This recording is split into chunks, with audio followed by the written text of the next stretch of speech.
ప్రియమైనటువంటి దేవుని ఆరాధించు వారులారా, అపోస్తుడైన పౌలు గారు గలతీయులో ఉన్న సంఘమునకు శుభమని చెప్పి వ్రాసిన పత్రిక. పౌలు గారు దేవుని వాక్యము ద్వారా తెలియజేసిన విధముగా పూర్వమందున్న ధర్మశాస్త్రము యేసుక్రీస్తు శిలువ మరణము ద్వారా కొట్టివేయబడినదని, ధర్మశాస్త్రము కేవలము దేవునితో సంబంధము కలిగి ఉండటానికి బాలశిక్షణ లాంటిదని, క్రీస్తులో ఎదగడానికి ఆయన యందు విశ్వసించుటకు మొట్టమొదటి శిక్షణ వంటిదని అపోస్తులుడైన పౌలు గారు దేవుని వాక్యం ద్వారా తెలియజేసి ఉన్నారు. క్రీస్తు శిలువలో మరణించక ముందు ధర్మశాస్త్రమును పాటించేవారని వాక్యము ద్వారా తెలియజేసి ఉన్నారు. ప్రభువైన క్రీస్తు యేసునందు విశ్వాసముంచు ప్రతి ఒక్కరూ దేవుని కుమారులై ఉన్నారని దేవుని వాక్యము స్పష్టముగా తెలియజేస్తుంది. ప్రైజ్ ది లార్డ్, హల్లెలూయా. అనుదిన నిబంధన అనే కార్యక్రమంను ప్రతిరోజు వీక్షిస్తున్న మీ అందరికీ నా హృదయపూర్వక వందనములు తెలియజేయుచున్నాను. పరిశుద్ధ గ్రంథము నుండి అపోస్తులుడైన పౌలు గారు గలతీయులకు రాసిన పత్రిక 3వ అధ్యాయము 26వ వచనం. యేసుక్రీస్తునందు మీరందరూ విశ్వాస మూలమున దేవుని కుమారులై ఉన్నారు.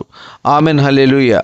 ప్రభువైన యేసుక్రీస్తు మన నిమిత్తము, మన పాపముల నిమిత్తము చెడు మార్గములో ప్రయాణించకూడదని, మనమందరము ఆయన కుమారులుగా ఉండాలని, నిత్య నాశనమునకు కొనిపోకుండా నిత్య నరకాగ్నికి పాలివారము కాకుండా మనలను రక్షించడానికి, కాపాడడానికి మనము పొందవలసిన శిక్షను ఆయనపై వేసుకుని తన్ను తానుగా సిలువకు అప్పగించుకొని నా పాప విమోచన నిమిత్తము ఆ ఘోరమైన సిలువ మరణానికి అప్పగించుకున్నారు.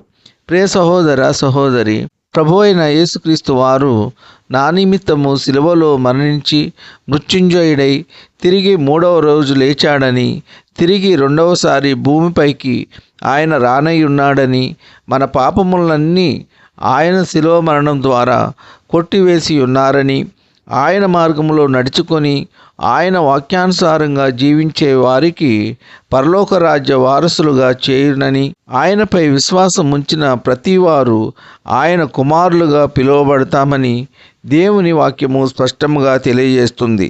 ఈ కొద్ది మాటలు దేవుడు దీవించునుగాక. ఆమెన్.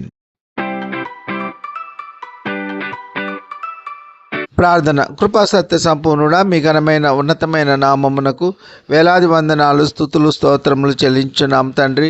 మీరు గొప్ప దేవుడవు, శక్తివంతుడవు, సర్వాధికారివి యేసయ్య, మీకు స్తోత్రములు. ప్రతిరోజు మీ యొక్క వాక్యమును విని ధ్యానించుటకు ఇచ్చిన ఈ అవకాశమును బట్టి మీకు స్తోత్రములు.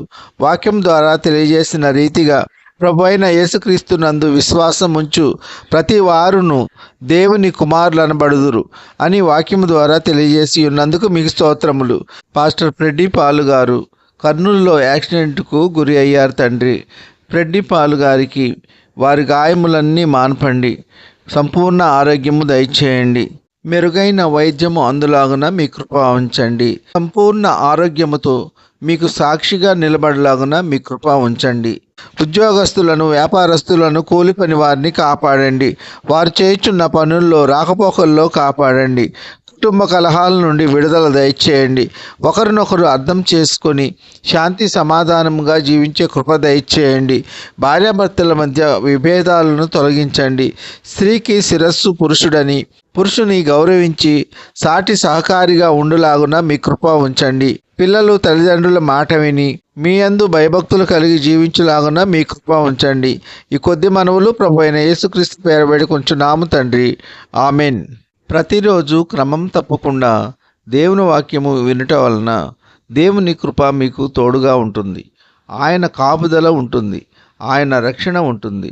ప్రతిరోజు బైబిల్ చదివిన వాక్యమును ధ్యానించి వాక్య ప్రకారము జీవించడానికి నిర్ణయించుకొని ఆయన మార్గములో నడుచుకొనుట వలన ఆ దేవాది దేవుని దీవెనలు మెండుగా కలుగును.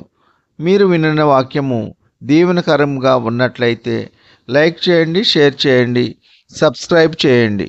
మీ ప్రార్థన అవసరతల కొరకు మా ఫోన్ నెంబర్ 9676389821. విన్న వాక్యంపై మీ యొక్క అభిప్రాయాలను కామెంట్ ద్వారా తెలియజేయండి. ఇట్లు ప్రభు సేవలో మీ సహోదరుడు Kola Daniel. God bless you.